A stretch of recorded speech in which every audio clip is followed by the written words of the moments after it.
नमस्कार, मैं हूं आपके साथ हेमंत कुमार। और युद्ध को लेकर के पिछले 2-3 महीने से लगातार जो अंतर्राष्ट्रीय स्तर पर उथल पुथल मची हुई है उसकी खबरें आप देखते आए हैं, सुनते आए हैं। लेकिन आज तारीख हो गई 4 जून 2026 की।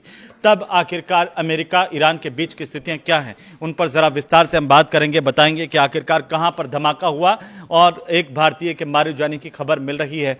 और साथ ही साथ अब युद्ध की स्थिति पर ताज़ा अपडेट क्या आ रही है, अमेरिका का कदम क्या है, ईरान उसका किस तरीके से जवाब दे रहा है और आने वाले 2 दिन किस तरीके से इस युद्ध के जो है निर्णायक साबित हो सकते हैं। क्योंकि ये बार बार हम सुन रहे थे, कह रहे थे कि अब हो गया कुछ, अब हो गया, अब हो गया, लेकिन हो नहीं रहा। एक दूसरे पर धीरे प्रहार हैं, लेकिन युद्ध तो चल ही रहा है। सबसे बड़ा खतरा, सबसे बड़ी परेशानी तो आ गई हॉर्मुज स्ट्रेट पर कि उसका क्या होगा ये अभी तक पता नहीं है। तो इसकी वजह से बहुत सारी दिक्कतें दुनिया भर में पैदा हो रही हैं। लेकिन अभी जो खबर आ रही है दोस्तों, वो ये आ रही है कि कुवैत एयरपोर्ट पर ईरानी ड्रोन से हमला हुआ है, उसका वीडियो सामने आया है। ये जो धमाका हुआ था और इस धमाके में छत के पूरी तरह से परखच्चे उड़ गए। अब ये कैसे हुआ, इसमें एक भारतीय की मौत हुई है और 63 लोगों के अभी घायल होने की खबर मिल रही है। ये कुवैत का इंटरनेशनल एयरपोर्ट, जहां पर कल कहा जा रहा है कि ईरानी ड्रोन से हमला हुआ था और इस हमले का एक वीडियो बाकायदा सोशल मीडिया पर वायरल हो रहा है।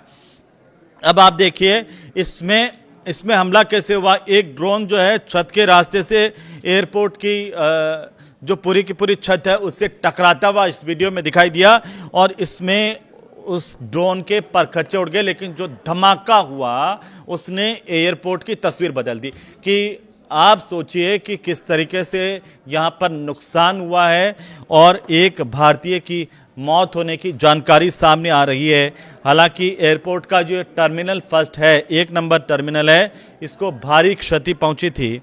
लेकिन उसके फुटेज अब जिस तरीके से आए हैं वो चौंकाने वाले हैं दोस्तों। लेकिन ये हमला आखिरकार क्यों किया गया और क्या वाकई ईरान का ये ड्रोन था जिसने हमला किया कुवैत के एयरपोर्ट पर, ये सवाल अब पूछे जा रहे हैं। लेकिन आपको मैं बताऊं कि ईरान जो है वो जंग रोकने का जो प्रस्ताव अमेरिकी हाउस में पास हो गया है कि ईरान के साथ जंग रोक दी जाए, इस तरह की खबरें अंतर्राष्ट्रीय मीडिया के माध्यम से मिल रही है। अमेरिका की जो प्रतिनिधि सभा है दोस्तों, अमेरिका की प्रतिनिधि सभा में की तरफ से ईरान के खिलाफ सैन्य अभियान को रोकने से जुड़ा एक प्रस्ताव पारित किया गया है।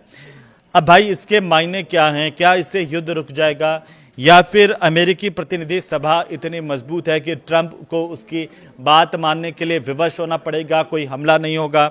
ये अलग अलग बातें हैं। लेकिन ये जो प्रस्ताव क्या है, प्रस्ताव में ये कहा गया कि अमेरिका के जो राष्ट्रपति है ट्रंप, उन्होंने कांग्रेस की मंजूरी लिए बिना सैन्य कार्रवाई को जारी रखा, जो वो नहीं कर सकते हैं ट्रंप। ऐसा बिना कांग्रेस की मंजूरी के सैन्य कार्रवाई को जारी नहीं रखा जा सकता है। ये इस प्रस्ताव की सबसे मोटी लाइन है। अब हाउस ऑफ रिप्रेजेंटेटिव्स जो हैं उसमें यह प्रस्ताव 215 और 208 वोटों से पारित हुआ। 215 इसके पक्ष में थे, 208 इसके विपक्ष में पड़े, लेकिन 215 वोटों के साथ ही पारित हो गया। 4 रिपब्लिकन जो सांसद हैं उनकी तरफ से भी डेमोक्रेट्स का साथ देकर ट्रंप के खिलाफ वोट किया गया है। और पिछले 24 घंटे के जो 5 सबसे बड़े अपडेट है वो आप जान लीजिए कि कैसे जो पिछले 24 घंटे में इस युद्ध को लेकर के महत्वपूर्ण जानकारियां सामने आई है। वो ये आई है कि अभी जैसे मैंने शुरुआत में बताया कि कुवैत के एयरपोर्ट पर ईरानी ड्रोन मिसाइल से हमला हुआ, जिसका वीडियो भी आया। एक भारतीय की यहां पर मौत हुई है, 63 लोगों के घायल होने के समाचार अभी तक हैं। एयरपोर्ट को काफ़ी नुकसान पहुंचा है और यहाँ से जो उड़ानें हैं उन पर अस्थायी अभी रोक लगा दी गई है। तो ये कुवैत एयरपोर्ट पर अभी किसी तरह का एयर ट्रैफिक नहीं है। ईरान ने कुवैत और बहरीन को चेतावनी दे दी है। पिछले 24 घंटे में यह भी हुआ है कि तेहरान ने कहा कि अगर किसी देश की ज़मीन का इस्तेमाल ईरान पर हमले के लिए हुआ तो वो जवाबी कार्रवाई करेगा। ये चेतावनी ईरान ने कुवैत और बहरीन के लिए दी है। अब ट्रंप क्या कह रहे हैं? ट्रंप जो बार बार बयान बदलने वाले व्यक्ति हैं, वो अब की बार ये कह रहे हैं कि ईरान ने परमाणु हथियार नहीं बनाने की शर्त मान ली है, लेकिन ईरान की तरफ से आधिकारिक तौर पर अभी तक इसे लेकर के कोई बयान जारी नहीं हुआ है। लेकिन ये दावा अमेरिका के राष्ट्रपति ट्रंप का है कि प्रस्तावित जो समझौता है उसमें ईरान परमाणु बम नहीं बनाने का वादा करेगा। अब नेतन्याहू क्यों भड़क गए हैं, ये भी दुनिया में चर्चाओं में है कि एक रिपोर्ट ये कह रही है कि लेबनान में इजराइल के जो हमले हो रहे हैं और यहाँ पर जो तनाव जिस तरीके से दोस्तों बढ़ रहा है, उस तनाव को लेकर के ट्रंप ने नेतन्याहू से नाराजगी जताई है और ट्रंप पर नेतन्याहू भड़के हुए नजर आ रहे हैं, पागल तक कर दिया है। जो दोनों मिलकर के जिस तरीके की बातें आ रही थी, अब उनके अंदर कहीं ना कहीं दरार, कहीं ना कहीं फूट की स्थितियां हैं। तो अब आप खुद सोच लीजिए इस युद्ध का क्या होगा। पांचवी बात, जो बड़ी बात है, वो ये है कि लेबनान में इजरायली सैन्य कार्रवाई तेज हो गई है।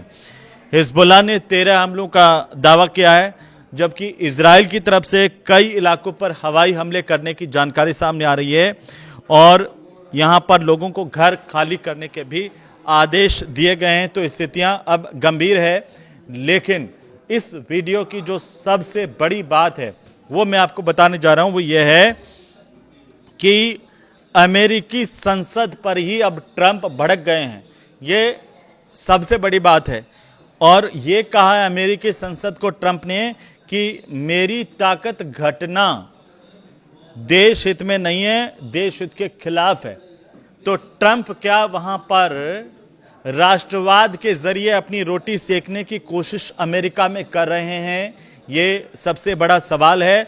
चारों तरफ से घिरे हुए ट्रंप को क्या अब अमेरिकी राष्ट्रवाद के नाम पर अपना बचाव दिख रहा है? क्योंकि उन्होंने अब अपना आखिरी हथियार निकाल लिया जब संसद ने, जब वहां के हाउस ऑफ रिप्रेजेंटेटिव्स की तरफ से और एक ये प्रस्ताव वहां पर अमेरिकी कांग्रेस में पारित हुआ कि बिना हाउस की सहमति के सैन्य अभियान ट्रंप जारी नहीं रख सकते हैं। तो अब ट्रंप संसद पर ही भड़क गए। ट्रंप ने कहा कि मेरी ताकत को अगर घटाओगे तो यह देश हित में नहीं होगा। यानी कि ट्रंप ये कह रहे हैं कि उनकी ताकत ही देश हित में है और वो राष्ट्रवाद का सहारा लेते हुए यहां पर नजर आ रहे हैं। क्योंकि ट्रंप ने जो ईरान के खिलाफ जिस तरह की सैन्य कार्रवाई की और इस पूरे मामले में उनकी शक्तियों को सीमित करने वाले संसद के निचले सदन हाउस ऑफ रिप्रेजेंटेटिव्स के फैसले की ये जो आलोचना उन्होंने की है, उन्होंने ये कहा कि यह फैसला गलत है, इसका कोई मतलब नहीं है। हाउस ऑफ रिप्रेजेंटेटिव्स की तरफ से ऐसा क्या किया गया दोस्तों? वो ऐसा ये किया गया कि एक प्रस्ताव हाउस ऑफ रिप्रेजेंटेटिव ने पास किया और इसके तहत जो राष्ट्रपति है वो ईरान के खिलाफ सैन्य कार्रवाई तभी जारी रख सकते हैं, तभी कर सकेंगे जब कांग्रेस इसके मंजूरी दे या फिर युद्ध की घोषणा करे, वरना नहीं।